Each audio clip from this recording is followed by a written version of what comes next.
as Ron said, that soft cataract is not easy for beginner, but if you are experts, it's not a big problem.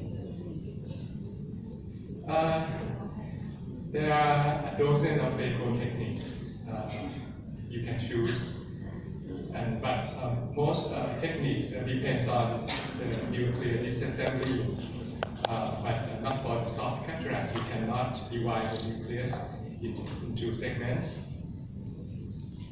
But the techniques that suitable for beginners will be like divide and conquer or stop and shop. That depends on your ability to divide the nucleus. And again, for soft nucleus, it cannot be divided.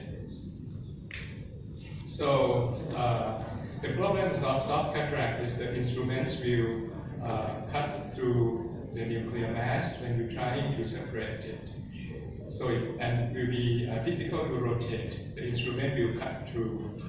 And it's also difficult to chop or crack. Finally, the nucleus will become like a hole, and the rim will start there. And it's very dangerous for beginners trying to pull the rim, because you are going close to the capsule and the iris. So good technique for soft cataract should not depend too much on cracking or rotation.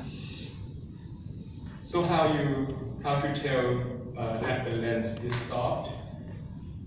Most people use the density of the nucleus sclerosis, but sometimes that's not the only way that we can tell that the nucleus is soft, because if you see grade 1 in like old people, like 50 years old or 60 years old, maybe it's not that soft.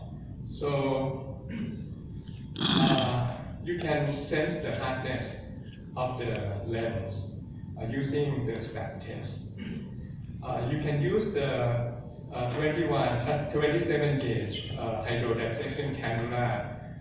When you prepare to do hydrodissection, before that you can stab into the nucleus, starting from the surface, pointing toward the center of the lens, and sense the hardness. The way you sense the hardness is you watch the nucleus moving. If you stab in to the center and the nucleus still steady, that's very soft. But if when you just only enter the superficial part like the nucleus, and if you penetrate more, the nucleus may move a little bit, that means that's not very soft. And sometimes you can go a little bit beyond. So this is the way I sense the hardness. But I'm not doing in every case. The case that I think it's medium, like 2+ or 3+, you can go ahead for the nuclear disassembly. But if you're not sure whether it's soft or not, do the SPAT test. So this is the decision tree for the techniques. If it's not very soft, then you can do like chip and flip, a carousel, half bow and rim aspiration that I will show you later. Or you can do nuclear division, but you have to design the groove, not too big groove. But if it's very soft, then I prefer to do hydrosubluxation and aspiration. So this technique will not depend on nuclear division or rotations. For hydrosubluxation, you do like over hydrodissection, you inject a lot of fluid, but the resist size should be at least like 5 or more millimeters, and the nucleus should be like soft.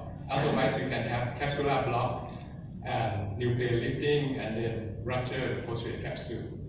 And so this is reserved for like a soft nucleus only, and the resist size should be large enough. If the nucleus is soft but not very soft, maybe in some cases you need to use this technique.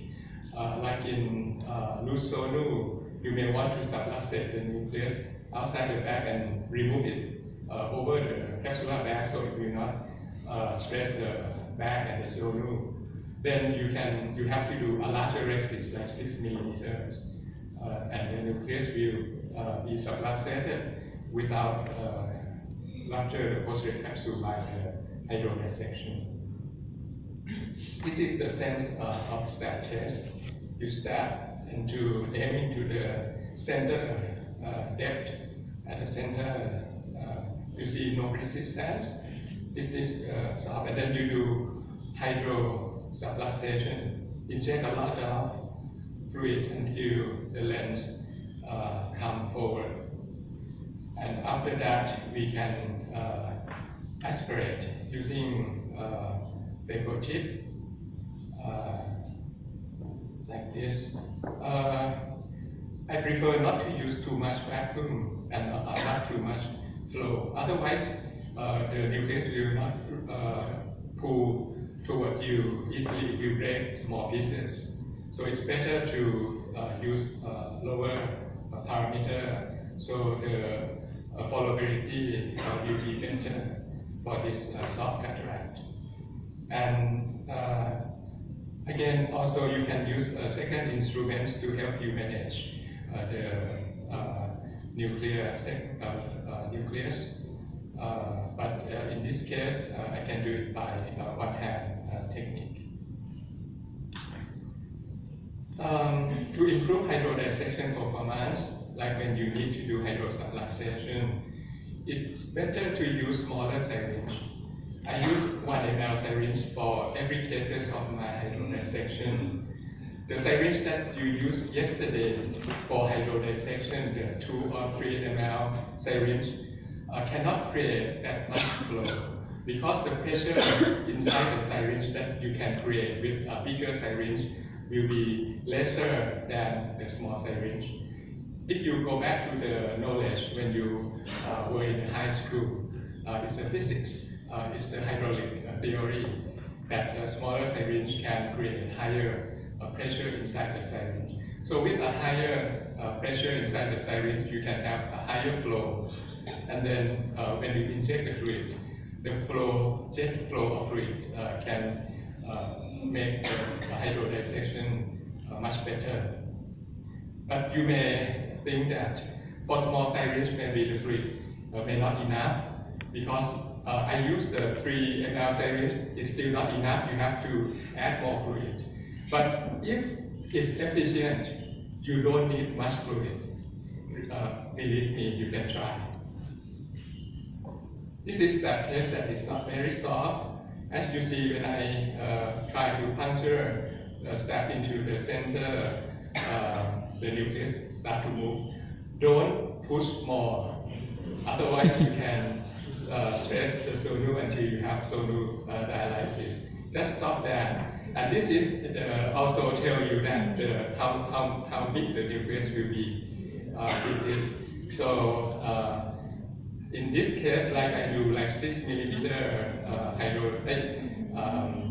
capsulectomy, then I may do nuclear subluxation because the inner nucleus may not so big. But in this case, I do another technique. This is soft to medium, like grade 1. After removing the nucleus, I do Carousel Technique. Just placing the view sideways to the rexis edge, and you see the nucleus start to rotating. This is soft to medium, but you can do also for medium case also.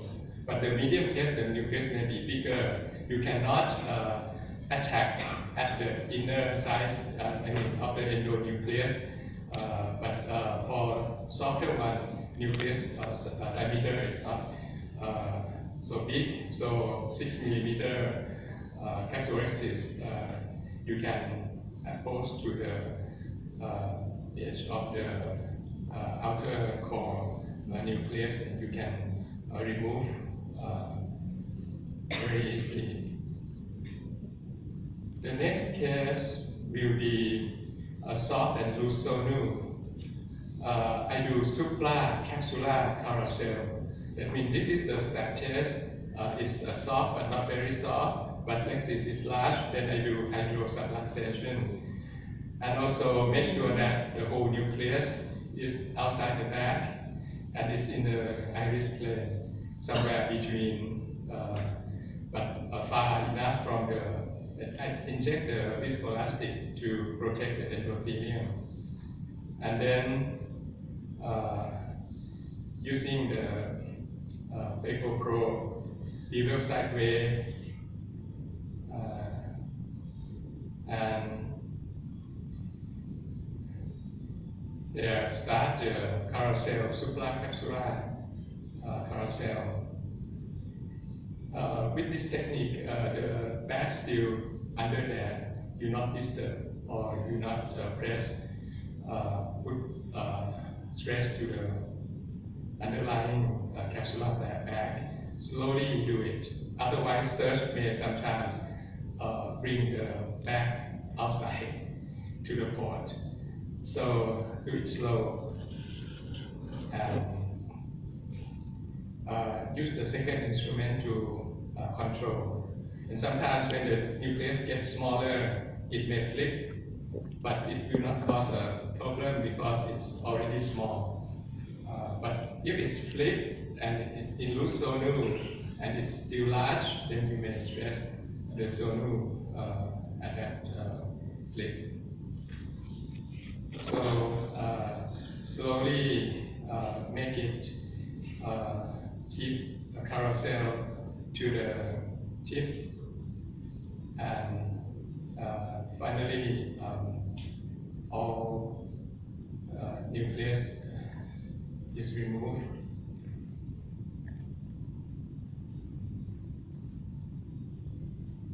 Okay.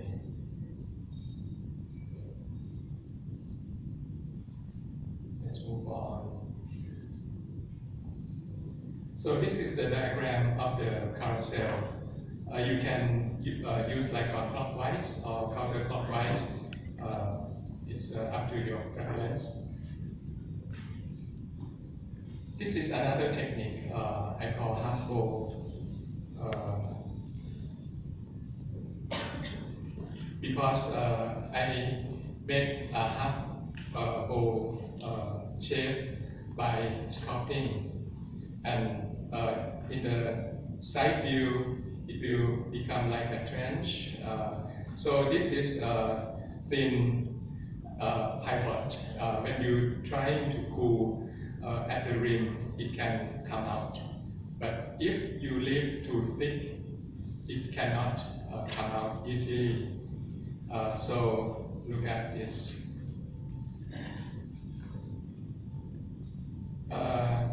It's a sculpting. I leave the nucleus at the subincision, so I can use this for the place to push. This is the sideway, and then pull and then sweep from right to left until most of the rim that you create has been aspirated, and then you push over this area that you left is the place to push, and then you rotate, and then you can sculpt more and then remove the remaining. And with this technique, you don't have to divide the nucleus. Okay, this is the posterior polar cases. So with posterior polar, you don't do hydrodissection, and the rotation may be easy, difficult. But with this technique, once you remove the rim, half rim, the fluid that you infuse into the eye may be loosening the remaining nucleus, and then whenever that you push the upper, the subincisional nuclear material downward, that's to disengage that part of the nucleus, and it can be rotated without big problems. So this is the diagram that we do. After pulling and removing the rim, you can push But if you do like a hole, you have no place to push. This is why I left this part just for pushing the remaining nucleus downward. So nucleus separation in soft nucleus can be done, but you have to design the groove. It should be narrow, because the nucleus that is hard is just only small in the center. If you do big, the place that you put the true instrument for cracking will cut through, because it's not that hard. So make a small, narrow groove. And if you do a triangle like I showed you, the triangle shape should be like this. So when you chop, it's still in the center harder core. And when you chop the soft nucleus, we have to do a long and deep chop. So most of the lens fiber will be cut, and when you try to separate, it will not cut through, because you already cut most of the nuclear material. But if you do vertical chop or quick chop, it will cut through. You can lose holding without any separation. And pulling soft segments or soft parts also problems, because if you pull too strong, the nucleus will be break just only the part that is stick with the tip. So you should pull slow and steady, and the vacuum and the flow rate not too high. Otherwise, you will remove it without pulling, and sometimes not safe, because by the time you're trying to pull, sometimes the fragment is very close to the capsule or the iris. So slow and steady pull. Like this, trying to slowly pull and use the second instrument, prevent it from falling back, and then remove it. This is another pulling. It's not working. Okay, that's the soft technique. And we will continue with